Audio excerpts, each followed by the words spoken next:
নমস্কার। আপনারা নিশ্চয় সুস্থ আছেন, ভালো আছেন। একটা খুব গুরুত্বপূর্ণ খবর সামনে এসেছে, যা শিক্ষক শিক্ষিকা এবং শিক্ষাকর্মী সংক্রান্ত। সেই খবর আপনাদের সঙ্গে শেয়ার করছি। ভোটের মুখে সুখবর, শিক্ষকদের 10% ডিএ বৃদ্ধি, বকেয়া সহ কবে মিলবে টাকা। এবং এই ডিএ বৃদ্ধি কাদের জন্য প্রযোজ্য, সকল শিক্ষক শিক্ষিকাদের জন্য না শুধুমাত্র কিছু অংশের জন্য, তা আমরা বিস্তারিতভাবে জেনে নেব। ভোটের আগে রাজ্যের শিক্ষক ও শিক্ষাকর্মীদের জন্য বড়সড় সুখবর নিয়ে এলো রাজ্য সরকার। দীর্ঘ প্রতীক্ষার পর অবশেষে 10% ডিএ বৃদ্ধির নির্দেশিকা জারি করা হয়েছে। স্কুল শিক্ষা দপ্তরের তরফে প্রকাশিত এই বিজ্ঞপ্তিতে জানানো হয়েছে, সরকার পোষিত স্কুল এবং সংস্কৃত টোলের শিক্ষকরা এই বর্ধিত ভাতা সুবিধা পাবেন। ভোটের আগে এই ঘোষণা স্বাভাবিকভাবেই শিক্ষকদের একাংশের মধ্যে স্বস্তি ফিরিয়েছে।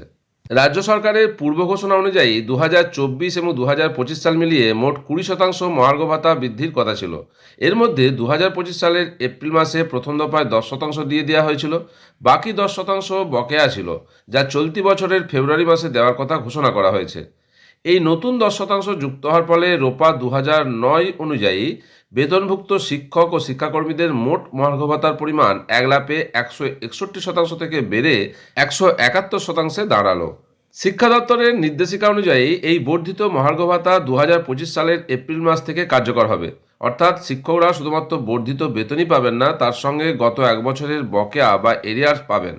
দীর্ঘ এক বছর ধরে এই 10% ডিএর বিষয়টি ঝুলেছিল, যা ভোটের ঠিক আগে কার্যকর করা হচ্ছে। যদিও সরকার ভোটের আগে এই বকেয়া মিটিয়ে দিচ্ছে, তবু শিক্ষক মহলে এ নিয়ে মিশ্র প্রতিক্রিয়া দেখা দিয়েছে। রাজ্যে এমন কিছু স্কুল রয়েছে যার সংখ্যায় প্রায় 40 থেকে 45টি, যেগুলিকে ডিএ গেটিং স্কুল বলা হয়।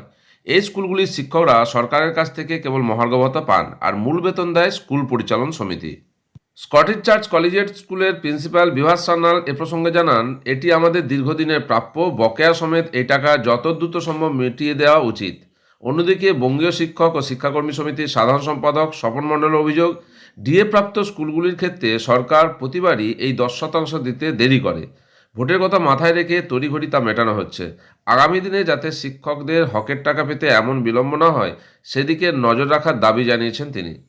অর্থাৎ এই 10% ডিএর ব্যাপারটি শুধুমাত্র ডিএ গেটিং স্কুলদের শিক্ষক শিক্ষিকা এবং শিক্ষাকর্মীদের জন্যই প্রযোজ্য।